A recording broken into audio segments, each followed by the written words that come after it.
If you listen very closely to the whispers in the Formula One paddock right now, you can hear a sound that hasn't been heard for a few years. It is the sound of fear. It is the sound of rival team principals realizing that history is about to repeat itself. We are standing on the edge of the 2026 regulation changes, the biggest reset in the sport's history, and one name keeps coming up. One name is making Ferrari nervous. One name is making Red Bull sweat. And that name is Mercedes.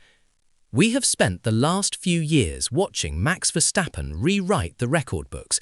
We have gotten used to the Dutch anthem playing every Sunday. But there is a growing belief among the insiders, the people who actually see the dyno numbers, that the party is over. The rumours coming out of Brixworth, where Mercedes builds their high-performance powertrains, are terrifying. They suggest that the Silver Arrows haven't just built a good engine for 2026. They suggest they have built a monster. Today, we are going to look at the cold, hard evidence. We aren't just guessing here. We are going to examine why Williams and McLaren are grinning from ear to ear. We are going to analyse why Alpine humiliated themselves to get a Mercedes contract. And we are going to explain why the new manual override button might turn George Russell into a world champion. If you are a Red Bull fan, you might want to look away. If you are a Mercedes fan, get the champagne ready, because it looks like the Empire is striking back. But before we open the bonnet on the W17, I need to make a deal with you. There is a war coming in 2026, and the mainstream media is too afraid to pick a side. To understand why everyone is so scared of Mercedes, we have to go back in time. Cast your mind back to 2014, the start of the turbo hybrid era. Everyone turned up to testing. Ferrari's engine was heavy and slow, Renault's engine kept catching fire. And then Mercedes rolled out of the garage. They didn't just win, they annihilated the sport. They were seconds faster per lap. They had split the turbocharger, a piece of engineering genius that nobody else thought of. They won 8 consecutive Constructors' Championships. Now, fast forward to 2026, the rules are changing again. The MGU-H is gone, the electrical power is tripling to 350 kilowatts.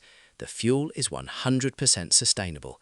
It is a completely new engineering challenge. And guess who has the most experienced, most stable, and most ruthless engine department on the grid? It's not Ferrari, who have changed team principals 3 times in 5 years. It's not Red Bull, who are building their very first engine from scratch with Ford. It's Mercedes.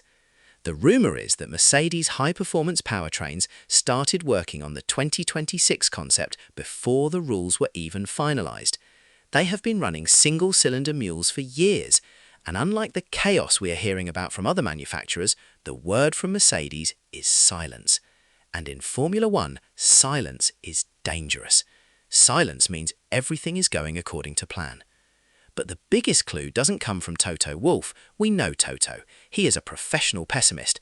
He will tell you the car is terrible right up until the moment it takes pole position by half a second. No, the biggest clue comes from the customers. In 2026, Mercedes will supply engines to 4 teams. Their own factory team, McLaren, Williams and Alpine. That is 40% of the grid.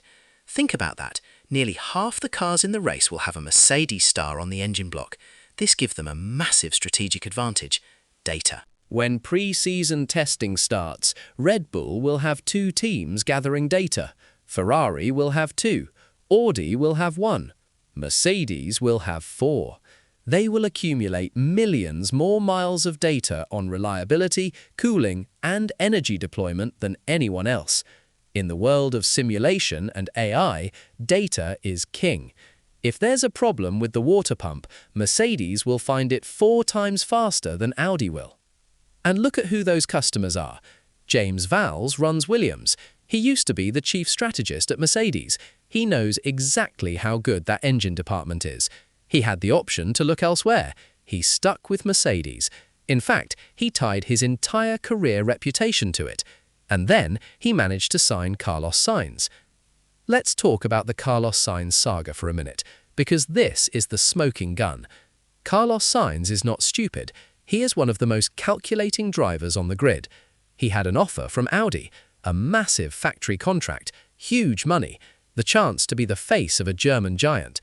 He had an offer from Alpine, and yet he chose Williams. Why? Why would a race winner go to a team that was finishing at the back? Because James Vowles showed him the numbers. I guarantee you, Vowles slid a piece of paper across the desk that showed the projected horsepower of the 2026 Mercedes engine versus the Audi projections. And Sainz looked at it, looked at the Audi money, and realized that driving a Williams with a Mercedes rocket ship in the back was his best chance of winning. Sainz didn't sign for the chassis, he signed for the engine. That is the biggest tell in the entire paddock. Then you have Alpine. This is the tragedy of the story. Alpine is a factory team. They belong to Renault, one of the biggest car manufacturers in the world. They have their own engine factory in Viry-Châtillon, and yet they decided to shut it down. They fired their engine staff. They humiliated themselves publicly to buy engines from Mercedes. Why would a proud French manufacturer do that? Because they saw the data. They realized that their own 2026 engine was going to be so bad, so far behind, that it was cheaper and faster to just buy from Toto Wolff. When your rivals are shutting down their own factories to buy your product, you know you have built something special.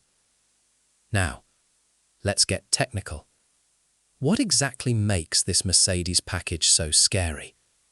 We've talked before about the compression ratio trick, the way they use thermal expansion to effectively change the engine geometry while it's running. That is genius. But it goes deeper than that. The 2026 regulations require a 50-50 split between combustion power and electric power. This plays right into Mercedes' hands. They have been dominating Formula E. They have the Mercedes AMG 1 hypercar, which essentially put an F1 engine on the road. They have more experience managing high-voltage hybrid systems than anyone. The key to 2026 isn't just peak power.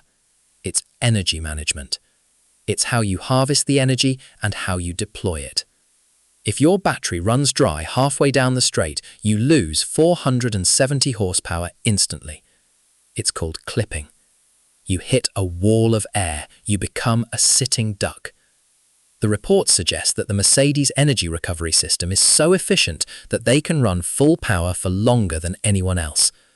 While the Honda and Ferrari drivers are clipping, the Mercedes drivers will still be accelerating.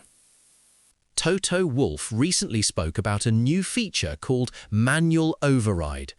In 2026, the driver can push a button to dump extra battery power to overtake. It's like KERS from back in the day, or push to pass in IndyCar. Wolff said, "The intelligence of the driver will matter more than ever." This is fascinating. It suggests that the cars are going to be complex beasts. You won't just be driving, you will be doing math at 200 miles an hour. You have to decide, do I use the battery now to defend or save it for the next lap to attack? And who does Mercedes have in the cockpit? George Russell. The man is a computer. He is famous for his analytical approach. He sends PowerPoint presentations to his engineers. This formula is tailor-made for a driver like him. And then there is the wild card, Kimi Antonelli, the rookie, the prodigy. He is young, his brain is plastic, he has grown up in simulators. He doesn't have bad habits from the old V8 or V10 eras. He is a digital native. Putting a kid like that in a car that requires video game levels of resource management is a masterstroke. Meanwhile, look at the competition. Red Bull is in uncharted waters. They are building their own engine for the first time with Ford. Rumors are circulating that the combustion engine is fine, but the electrical side is struggling with heat.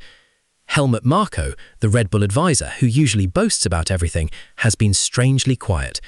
When asked who he fears for 2026, he said, "I'm afraid it will be someone using the Mercedes engine." He didn't even say Mercedes the team, he said someone using the engine. He thinks the engine is going to be so good that even Williams or McLaren could win the title. That is a terrifying admission from your main rival. It basically means we think their engine is a cheat code. Ferrari is, well, Ferrari. They are integrating Lewis Hamilton. That is a massive distraction. Lewis is great, but he is arriving just as the team is trying to finalise a new car concept. And Honda? They are partnering with Aston Martin, but Adrian Newey is reportedly delaying the chassis design, which puts immense pressure on Honda to repackage their engine at the last minute. It feels chaotic. In contrast, Mercedes is a machine. They had a bad few years with the ground effect cars. They got the zero-pod concept wrong. They suffered from porpoising. It was humiliating for them. But here is the thing about Mercedes. They don't make the same mistake twice. They have spent the last 2 years restructuring, hiring, and focusing entirely on 2026. They treated 2024 and 2025 as test sessions. They sacrificed short-term glory for long-term dominance. Toto Wolff calls himself a notorious pessimist. In a recent interview, he said, "The glass is always half empty. I don't know if we've missed a trick." Don't believe him. That is classic Toto. That is the same man who said in 2014, "Oh, Ferrari looks very close," right before Mercedes qualified 1 second ahead. He wants to lower expectations so that when they turn up to Bahrain and lock out the front row, he can call it a wonderful surprise. It's unparalleled gaslighting, and I love it. So what does this mean for the sport? Are we heading for another era of boring dominance? Maybe, but maybe not. Because remember, McLaren has that engine too. Lando Norris and Oscar Piastri will have the same power unit as George Russell. Williams will have it. We could see a situation where we have an 8-car fight for the win, but all 8 cars are powered by Mercedes. It would be the Mercedes Cup. It would be a disaster for Red Bull and Ferrari, but for the fans, watching Norris versus Russell versus Piastri versus Sainz versus Antonelli in equal machinery, that sounds pretty good to me. But there is one potential stumbling block for Mercedes: the FIA. We know that Ferrari and Red Bull have already started lobbying to ban certain interpretations of the rules, like that thermal expansion trick we discussed in the last video. The political war is just beginning. If Mercedes turns up to the Barcelona test on January 26th and goes 2 seconds faster than everyone else, expect a protest to be lodged within 5 minutes. Christian Horner will be on the phone to the FIA president before the car even returns to the pits. He will claim it's against the spirit of the regulations. He will claim it's dangerous. He will claim it ruins the show. But Mercedes has played this game before. They know how to navigate the politics. They showed their designs to the FIA early. They got the pre-approval. They have the paper trail. So where does this leave us? It leaves us with a very strong likelihood that the pecking order is about to be flipped on its head. The Verstappen era might be ending not because Max lost his talent, but because his car simply cannot keep up with the battery power of the Mercedes. It is the brutal, cyclical nature of Formula One. You dominate, you get comfortable, the rules change, and someone else builds a better mousetrap. Mercedes spent 3 years in the wilderness, eating humble pie, getting beaten by an energy drinks company. They have been sharpening their knives, and in 2026, they are coming to the fight with a bazooka. I want to leave you with this thought. The Barcelona test is coming up. It is a private test, meaning no TV cameras, but the lap times will leak. They always do. If you see a Williams setting purple sectors, if you see an Alpine suddenly looking competent, do not be surprised. It isn't because the Williams chassis is suddenly a masterpiece, it's because there is a masterpiece bolted to the back of it. The Mercedes 2026 power unit is the most hyped piece of engineering in recent memory. If the rumours are true, the championship might already be decided. The trophy is just waiting for the engraving. If you learned something new in this video, hit that subscribe button. Join the inner circle. Get ready, folks. The engine war has begun, and it sounds like Mercedes brought a nuclear weapon to a knife fight. Cheers.